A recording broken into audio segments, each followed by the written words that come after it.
Saya tinggal dengan mertua, tapi beliau kalau kencing tidak bersih. Karena kadang WC baunya pesing sekali jika setelah dipakai beliau.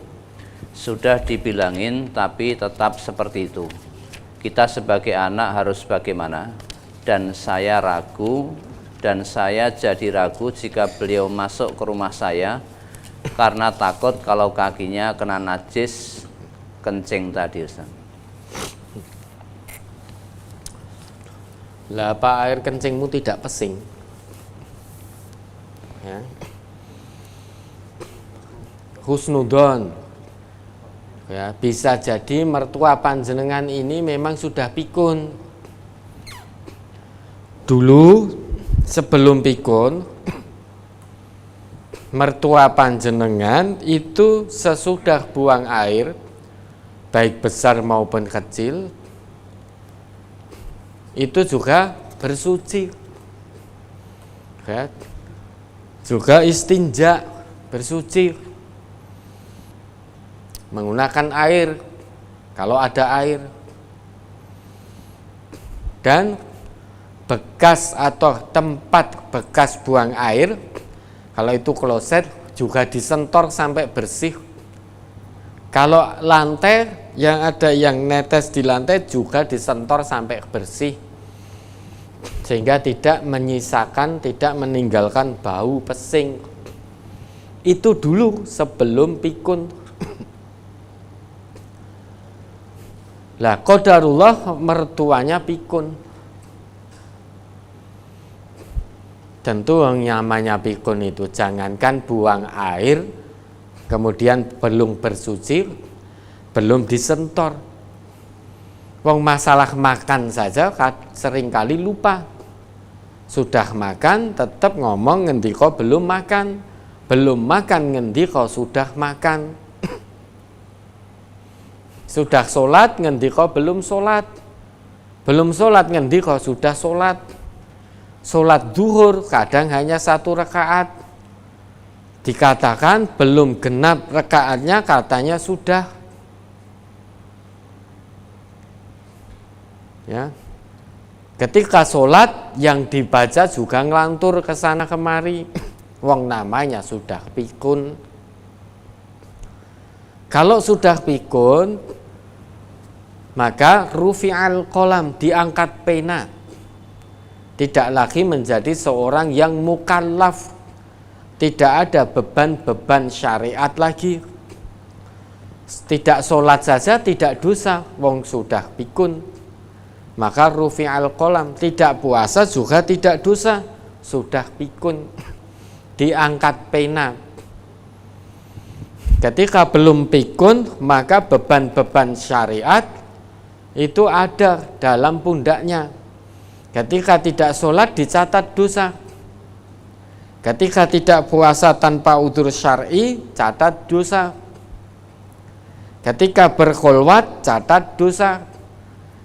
Ketika mencuri, korupsi, catat dosa karena belum pikun.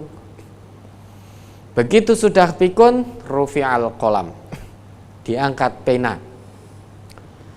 Salah satu yang diangkat pena itu adalah orang yang kesadarannya sudah tidak sempurna, yang akalnya sudah tidak bisa mikir secara sempurna, tidak tahu lagi mana yang benar, mana yang salah.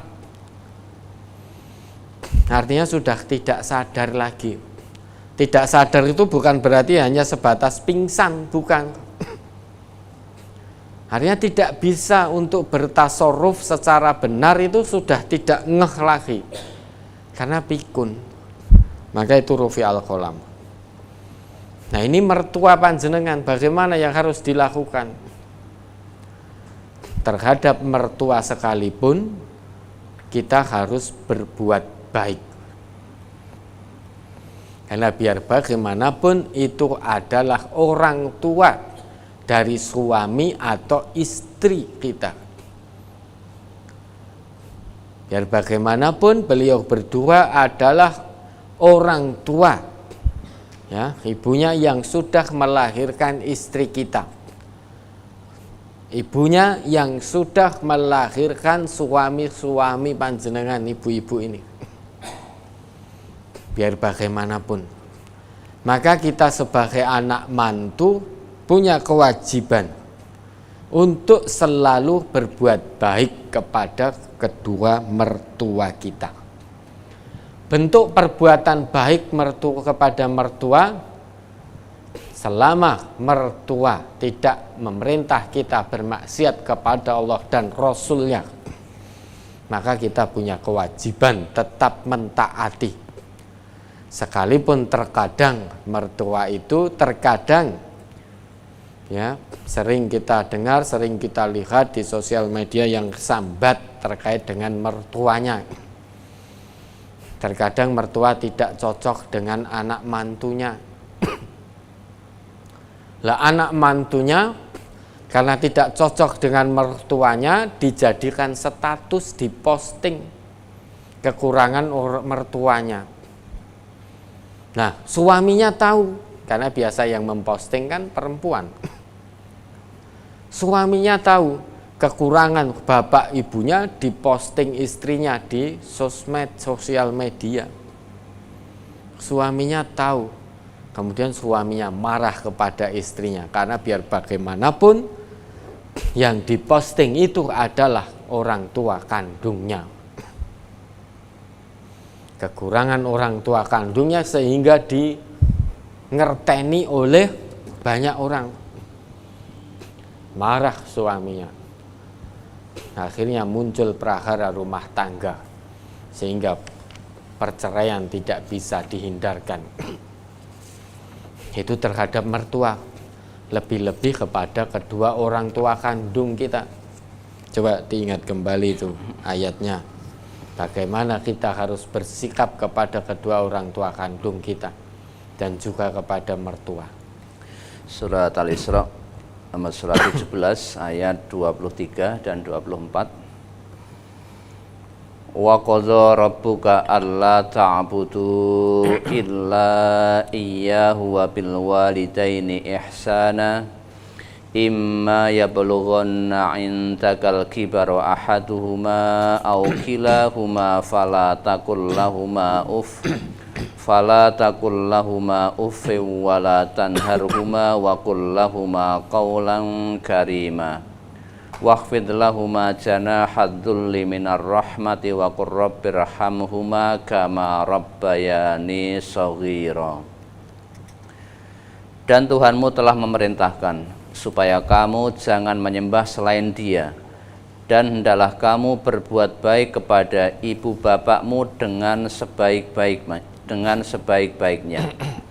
Jika salah seorang di antara keduanya atau kedua-duanya sampai berumur lanjut dalam pemeliharaanmu, maka sekali-kali janganlah kamu mengatakan kepada keduanya perkataan dan janganlah kamu membentak mereka, dan ucapkanlah kepada mereka perkataan yang mulia. Dan rendahkanlah dirimu terhadap mereka berdua dengan penuh kesayangan, dan ucapkanlah, wahai Tuhanku, kasihanilah mereka keduanya sebagaimana mereka berdua telah mendidik aku waktu kecil. Ini dalam ayat ini Allah sudah membuat satu ketetapan. Nah, kita sebagai anak yang beriman kepada Allah wajib menjalankan apa yang menjadi ketetapan Allah ini. Dalam ayat ini Allah menetapkan wa qadha rabbuka alla ta'budu illa iyyahu. Itu yang pertama. Dan Tuhanmu yaitu Allah telah membuat ketetapan. Ketetapan Allah bagi orang yang beriman wajib dilaksanakan. Apa ketetapan Allah? Yang pertama, alla ta'budu illa iyyah. Janganlah kamu menyembah kepada selain Allah. Yang pertama. Ketetapan yang kedua dalam ayat ini apa? Wabil walidaini ihsana. yaitu agar hamba Allah yang beriman berbuat baik kepada kedua orang tuanya sebaik-baiknya. Kalau kita perhatikan, perintah berbakti kepada kedua orang tua dengan sebaik-baik bakti itu oleh Allah disandingkan langsung penyebutannya, perintahnya dengan perintah menyembah, menghambakan diri hanya kepada Allah. Maka luar biasa derajat dan kewajiban berbakti kepada Allah di sisi Allah itu hampir sama, sehingga langsung perintahnya digandengkan dengan perintah menyembah hanya kepada Allah. Maka berbakti kepada kedua orang tua bukan perkara yang main-main. Oleh Allah langsung disebutkan perintahnya setelah Allah menyebutkan perintah untuk menyembah hanya kepadanya. Maka ayat lanjutannya, salah satu bentuk kita berbakti kepada kedua orang tua dengan sebaik-baiknya apa? Ayat selanjutnya menjelaskan, imma yablughanna indakal kibaro ahaduhuma au kilahuma fala taqul lahuma uf. Itu yang pertama, salah satu bentuk kita berbakti kepada kedua orang tua kita. Kalau salah satu di antara beliau atau kedua orang tua kita ini atau kedua-duanya berusia lanjut dan dalam pemeliharaan kita, apapun yang diucapkan oleh kedua orang tua kita yang sudah usia lanjut, apapun perbuatan yang dilakukan oleh keduanya, tetap kita dilarang oleh Allah, fala taqul lahuma uf. Janganlah kamu berkata ah.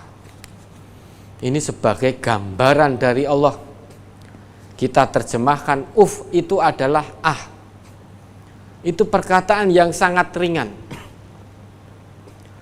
Artinya bukan hanya berkata ah saja. Dengan perkataan ringan ah saja tidak boleh. Apalagi dengan perkataan yang kasar. Piye to Pak kandhani ngeyel. Bu kandhani ngeyel, nek pipis ki disentor. Padahal sudah pikun. Ya. Apapun yang diucapkan, apapun yang dilakukan orang tua kita, kewajiban kita fala taqul lahuma uf. Berkata ah saja tidak boleh. Mencep saja. Ya, ah bisa kita artikan mencep juga. Melihat bapak atau ibunya yang sudah pikun, kencing tidak disentor, keluar dari kamar mandi tidak cuci kaki sehingga kalau membawa najis, mencep. Setelah itu apalagi diikuti dengan perkataan, wah wis dikandani bola bali yo nek pipis kuwi disentor. Keluar dari kamar mandi cuci kaki dulu kuwi jik ngono kok ya ora mudeng-mudeng. Wis gede tua barang. Nah, berarti itu lebih dari sebatas mencep dan perkataan ah. Kalau itu yang dilakukan sekalipun sholat, jangan harap masuk surga. Karena durhaka kepada orang tua hakikatnya kita tidak menyembah Allah satu-satunya. Kita tidak tulus dalam menyembah Allah. Bukti ketidaktulusan kita masih durhaka kepada kedua orang tua. Dengan mengatakan ah mencep, bahkan dengan kata-kata yang lebih menyakitkan daripada itu. Yang pertama. Yang kedua, wala tanharhuma. Apapun yang dilakukan oleh orang tua yang sudah usia lanjut dalam pemeliharaan kita, apapun yang diucapkan oleh keduanya, tetap terima dengan ikhlas, sabar, lapang dada. Jangan sekali-kali ketidaksukaan kita pada ucapan beliau, ketidaksukaan kita pada perbuatan beliau berdua, lantas kita membentak kedua orang tua kita. Na'udzubillah. Na'udzubillah. Karena biar bagaimanapun beliau berdua adalah kedua orang tua yang sudah melahirkan, merawat, mendidik kita dari kandungan sampai kita dewasa, sampai besar. Berapa harta yang sudah dihabiskan oleh kedua orang tua kita dalam mendidik dan merawat kita. Berapa rasa lelah yang sudah beliau tuangkan, beliau korbankan. Apakah mengeluh? Tidak. Apakah waktu kita kecil ngompol terus orang tua kita lantas marah-marah? Oh, bocah angel kandhanane bayi kok ngompol terus. Nah, namanya masih kecil ya ngompol terus. Apakah lantas orang tua kita menggerutu untuk nyalini? Tidak. Dulu waktu kita kecil senantiasa dirawat dengan penuh ketulusan.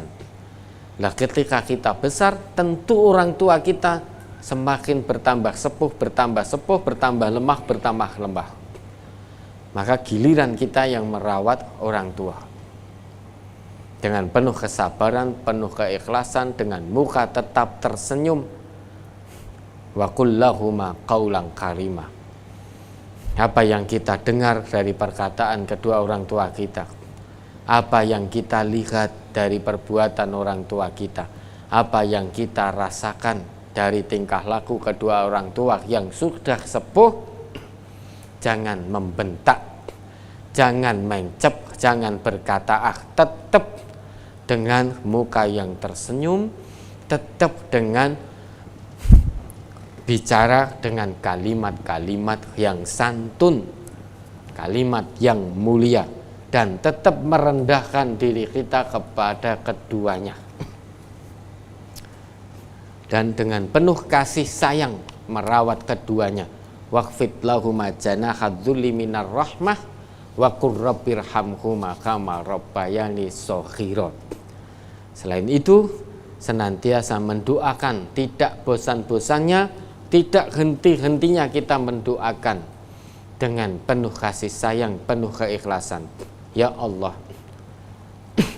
kasihanilah kedua orang tuaku, sayangilah kedua orang tuaku sebagaimana mereka berdua telah mendidikku, telah merawatku, telah menyayangiku ketika aku masih kecil.